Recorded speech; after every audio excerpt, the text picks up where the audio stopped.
அனைவருக்கும் வணக்கம். കറുപ്പ് സൂര്യയുടെ കറുപ്പ് വെയിറ്റിംഗ് ആയിട്ട് നാളെ കുറച്ചായി. RJ ബാലാജിയാണ് സംവിധാനം. അപ്പോൾ കറുപ്പ് നമുക്ക് പോസ്റ്ററും ട്രെയിലറും എല്ലാം കണ്ടിട്ട് കറുപ്പൊരു മാസ് എന്റർടൈനർ ആയിട്ട് നമ്മൾ പ്രതീക്ഷിച്ചു. കഴിഞ്ഞ 2-3 സിനിമകളൊക്കെ വൻ പരാജയമായിരുന്നു. അത് സൂര്യയുടെ മാത്രം കുറ്റമല്ല, വേറെയും പ്രശ്നങ്ങളുണ്ട്. അപ്പോൾ ഇതെങ്കിലും ഒരു കംബാക്ക് ആയിരിക്കും എന്നുള്ള പ്രതീക്ഷയിൽ നമ്മൾ തിയേറ്ററിലേക്ക് പോവുകയാണ്. ഇന്നലെ ആയിരുന്നു റിലീസ്, പക്ഷേ ഇന്നലെ ഒരു ഷോ പോലും ഓടിയില്ല. അങ്ങനെ എൻ്റെ ടിക്കറ്റും ക്യാൻസലായി. അങ്ങനെ ഇന്നാണ് കണ്ടത്. ഇന്നായിരുന്നു ഫസ്റ്റ് ഓടിയത്. അപ്പോൾ കറുപ്പ് കണ്ടു. കറുപ്പ് ഒരു മാസ് എന്റർടൈനർ പ്രതീക്ഷ തന്നെയാണ് ഞാനും പോയത്. പിന്നെ ട്രെയിലറിലൊക്കെ അതിൻ്റെ ഒരു ടെക്നിക്കൽ ക്വാളിറ്റി മറ്റു കാര്യങ്ങളും ഒക്കെ കണ്ടിരുന്നു. അങ്ങനെ ആ പ്രതീക്ഷയിൽ പോയി കണ്ടപ്പോൾ മനസ്സിലായി അതൊരു മാസ് എന്റർടൈനർ മാത്രമല്ല, ഒരു മാസ് എന്റർടൈനർ ആണ്. അതിനൊപ്പം തന്നെ ഒരു കോമഡി എന്റർടൈനർ ആണ്. അതിൻ്റെ കൂടെ സ്പൂഫാണ്.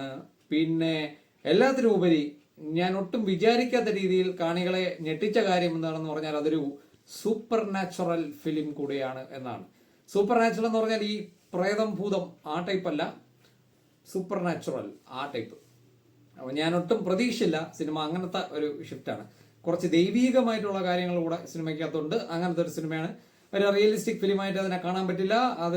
ഒരു പ്രത്യേക വേൾഡിൽ ഒരു പ്രത്യേക സംഭവങ്ങളും എല്ലാം കൂടെ ചേർത്തുള്ള ഒരു ഫിക്ഷൻ, ഒരു സൂപ്പർ നാച്ചുറൽ ഫിക്ഷൻ എന്ന് തന്നെ സിനിമ പറയാം. ഇനി ഇതൊക്കെ ആയിക്കോട്ടെ, പക്ഷെ സിനിമ ടോട്ടലി അത് എക്സ്പീരിയൻസ് എങ്ങനെയായിരുന്നു എന്ന് പറഞ്ഞാൽ തിയേറ്ററിൽ ഒരു വൻ ഓളം ക്രിയേറ്റ് ചെയ്യുന്ന എന്നൊക്കെ പറഞ്ഞാൽ ഈ സിനിമ ഏറ്റവും ഉചിതം ആർക്കാണെന്ന് ചോദിച്ചാൽ സൂര്യയുടെ ഫാൻസിന് 100% തിയേറ്ററിൽ എൻജോയ് ചെയ്ത് അടിച്ചു പൊളിച്ച് എൻജോയ് ചെയ്തിട്ട് വരാൻ പറ്റുന്ന ഒരു പടം അത് തന്നെയാണ്. അതിൽ യാതൊരു സംശയവുമില്ല. തിയേറ്ററിൽ വൻ ഓളമായിരുന്നു, ഭയങ്കര രസമായിരുന്നു, അത്രയ്ക്ക് എൻജോയ് ചെയ്ത് കണ്ടു. അതിൻ്റെ ഏറ്റവും വലിയ പ്രത്യേകത RJ ബാലാജിയുടെ ആ ഒരു വർക്ക് തന്നെയാണ്. അതിൻ്റെ ട്രെയിലറിൽ തന്നെ അറിയാം, ഹൈ ഡീറ്റെയിൽ ആയിട്ടുള്ള ഒരു സിനിമാറ്റോഗ്രാഫി, ഒരു ക്യാമറ വർക്ക്, ഇതെല്ലാമാണ്. എങ്കിൽ പോലും അതിലിപ്പോൾ ആക്ഷൻ ത്രില്ലർ അതിൽ ഓരോ ഫ്രെയിമും ഹൈലി എൻജോയബിൾ ആണ്. ഹൈ ക്വാളിറ്റി ആയിട്ടുള്ള ഒരു സ്ക്രീനിൽ കണ്ടു കഴിഞ്ഞാൽ ഭയങ്കര എൻജോയിങ് ആയിട്ടാണ് ആ ഒരു സംഭവം എടുത്തിരിക്കുന്നത്. വിഷ്വൽസ് ഒക്കെ, ഫോട്ടോഗ്രാഫി, അതിൻ്റെ ഇതൊക്കെ എൻജോയ് ചെയ്യുന്നവർക്കേ അത് പറ്റുള്ളൂ. പക്ഷെ ഞാൻ നല്ല രീതിയിൽ അത് എൻജോയ് ചെയ്തു. എനിക്ക് അതിൻ്റെ മൊത്തത്തിലുള്ള മേക്കിങ്ങും ആ ഒരു കളർ പാറ്റേണും അതിൻ്റെ ആ ഒരു ടിൻറ്റും അതെല്ലാം എനിക്ക് ഭയങ്കരമായിട്ട് ഇഷ്ടപ്പെട്ടു. വിഷ്വലി അത് ഭയങ്കരമായിട്ടൊരു ട്രീറ്റാണ്. പിന്നെ മ്യൂസിക് ആയാലും അങ്ങനെ തന്നെ. പിന്നെ മ്യൂസിക് മിക്സ്, BGM, ഇതെല്ലാം ടെക്നിക്കലി പടം പക്ക ടോപ്പ് നോച്ച് ലെവൽ എന്ന് തന്നെ പറയാം. ഒരു മാസ് പടവും ഇത്ര ഒരു ടൈപ്പിൽ കണ്ടില്ല. സാധാരണ മാസ് പടങ്ങളൊക്കെ ഈ ഭയങ്കര കളർഫുൾ ആയിട്ടുള്ള സെറ്റപ്പ് ഒക്കെയാണ്. ഇത് അങ്ങനെയല്ല, ഇതൊരു ഗ്രീൻ ഷെയ്ഡ് ചെയ്ത ഒരു സംഭവമാണ്. പിന്നെ ഞാൻ പറഞ്ഞില്ലേ, അങ്ങനെയൊക്കെ ഉള്ള സംഭവമാണ്. ഇനി കഥ എന്ന് പറഞ്ഞാൽ സിനിമയുടെ മൊത്തത്തിലുള്ള എൻ്റെ അനുഭവം ഞാൻ പറയാം. എൻ്റെ അനുഭവം എന്ന് പറഞ്ഞാൽ ഒരു കഥയുടെ പകുതി ഇന്റർവെല് വരെ അടിപൊളി പടമായിരുന്നു. ഭയങ്കര എൻജോയ് ആണ്. ഒരു സെക്കൻഡ് പോലും ബോറടിക്കാത്ത രീതിയിൽ നല്ല രീതിയിൽ പോയി. അതിന് പ്രധാന കാരണം ശരിക്കും സിനിമയുടെ കഥ ഇന്റർവെല് വരെ ഉള്ളൂ എന്ന് തന്നെയാണ് എൻ്റെ അഭിപ്രായം. ഇന്റർവെല് കഴിഞ്ഞിട്ട് കഥയില്ല, പിന്നെ എന്തൊക്കെയോ കാട്ടിക്കൂട്ടുന്ന പോലെ എനിക്ക് തോന്നി. അങ്ങോട്ട് സ്റ്റോറി പോകുന്നില്ല. നമ്മളെ ഇന്ദ്രൻസ് ആണ് അതിൻ്റെ മെയിൻ സംഭവം. ഇന്ദ്രൻസിന്റെ മകളുടെയും ജീവിതത്തിൽ നടക്കുന്ന ഒരു ചെറിയൊരു സംഭവം ബേസ് ചെയ്താണ് കഥ തുടങ്ങി തന്നെ വരുന്നത്. ഫസ്റ്റ് സീൻ മുതലേ അങ്ങനെയാണ് വരുന്നത്. അത് ഇന്റർവെൽ ആകുമ്പോൾ ഏതാണ്ട് ആ ഒരു സാധനം അങ്ങ് ഫിനിഷ് ആവും. പിന്നെ അങ്ങോട്ട് കഥ അങ്ങനെ തള്ളി വേറെ ചില സംഭവങ്ങൾ, നമ്മളെ വില്ലന്മാരെ നശിപ്പിക്കുന്ന രീതിയിലൊക്കെ ഉള്ള കാര്യങ്ങളിലേക്ക് അങ്ങനെ പോവുകയാണ്. അപ്പോൾ പിന്നെ എനിക്ക് പടം കുറച്ച് ആ ഒരു ഗ്രിപ്പ് അങ്ങ് വിട്ടുപോയ ഒരു ഫീലായിരുന്നു. പിന്നെ കഥാപാത്രങ്ങൾ എന്ന് പറഞ്ഞാൽ നമ്മുടെ ഏറ്റവും കൂടുതൽ നമ്മളെ മലയാളി കഥാപാത്രങ്ങൾ ഒരുപാടുണ്ട്. ഇന്ദ്രൻസ് അടിപൊളിയായിരുന്നു. ഇന്ദ്രൻസ് എനിക്ക് ഭയങ്കര ഇഷ്ടപ്പെട്ടു. ഇന്ദ്രൻസ് ശരിക്കും നമുക്ക് ഫീൽ ചെയ്യുന്ന രീതിയിലുള്ള നല്ലൊരു കഥാപാത്രമായിരുന്നു. പക്ഷെ ഇന്റർവെൽ വരെ ഉള്ളൂ പുള്ളിക്കാരൻ്റെ ആ ഒരു ഇത്. പക്ഷെ ലാസ്റ്റ് മൊമെന്റ് വരെ നല്ല നാച്ചുറൽ ആയിട്ടുള്ള ഒരു കിട്ടു പെർഫോമൻസ് ആണ്. അദ്ദേഹത്തിന്റെ മോളായിട്ട് വരുന്ന പെൺകുട്ടിക്ക് കൊള്ളാം. പിന്നെ നമ്മളെ സ്വാസികയുണ്ട്. ഈവൻ നമ്മളെ അജു വർഗീസ് വരെ ഒരു സീനിൽ തല കാണിച്ചിട്ട് പോകുന്നുണ്ട്. മലയാളി സാന്നിധ്യം വളരെ കൂടുതലാണ്. ഇനി സൂര്യയെ പറ്റി പറയാം. സൂര്യ എന്ന് പറഞ്ഞാൽ എൻ്റെ പൊന്നെ, എനിക്ക് ആ വ്യക്തി ഈ സിനിമയിൽ വന്ന് നിൽക്കുന്ന ഓരോ ഷോട്ടും ഇത് വല്ലാത്ത ഒരു ഭയങ്കരമായിട്ടൊരു സ്ക്രീൻ പ്രസൻസും ഗ്ലാമറും ഒരു പൗരുഷവും, എന്തൊരു വ്യക്തിയാണ്. ഭയങ്കര രസമാണ്. ആ ഒരു ഫിഗർ ആയാലും പെർഫോമൻസ് ആയാലും ലുക്കായാലും. 50 വയസ്സായി, ഏതാണ്ട് 49-50 വയസ്സ് അടുപ്പിച്ചായി. എന്നാലും ഇത് എന്തൊരു മനുഷ്യനാണ്.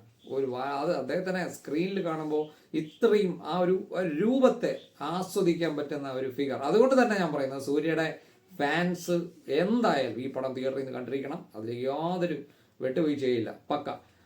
പിന്നെ നമ്മുടെ പറഞ്ഞു കഴിഞ്ഞാൽ പിന്നെ കഥയിലെ യഥാർത്ഥ നായകൻ ആരാണെന്ന് ചോദിച്ചാൽ എൻ്റെ കണ്ണിൽ RJ ബാലാജിയാണ്.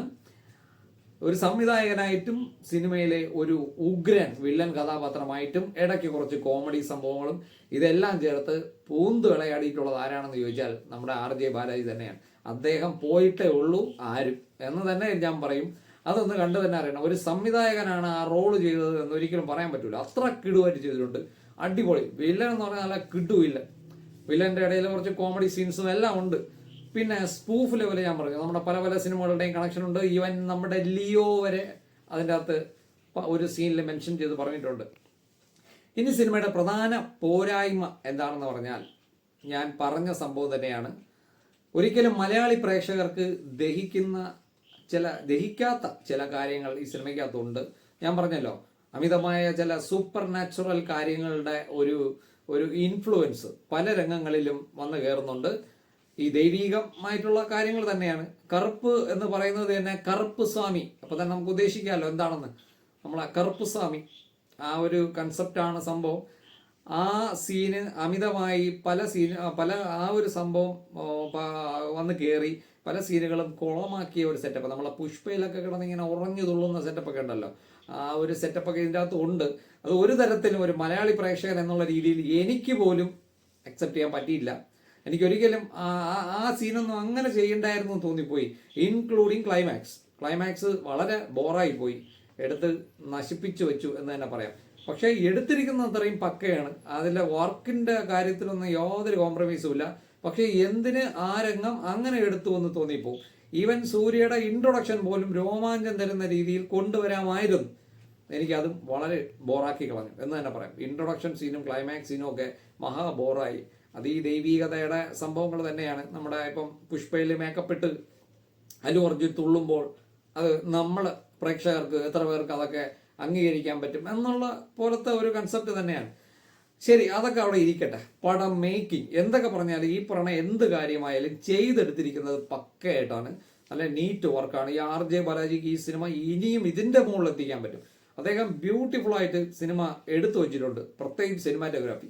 ഞാൻ സിനിമാറ്റോഗ്രാഫി, ക്യാമറ വർക്കും അതിന്റെ മറ്റ് വിഷ്വൽ അപ്പീലും എൻജോയ് ചെയ്യുന്ന ഒരാളാണ്. അതുകൊണ്ട് ഞാൻ പറയുകയാണ്, വിഷ്വലി പടം ഭയങ്കര സംഭവമാണ്. പിന്നെ ഫാസ്റ്റ് ആണ്, ഒരു സെക്കൻഡ് പോലും ബോറടിക്കില്ല.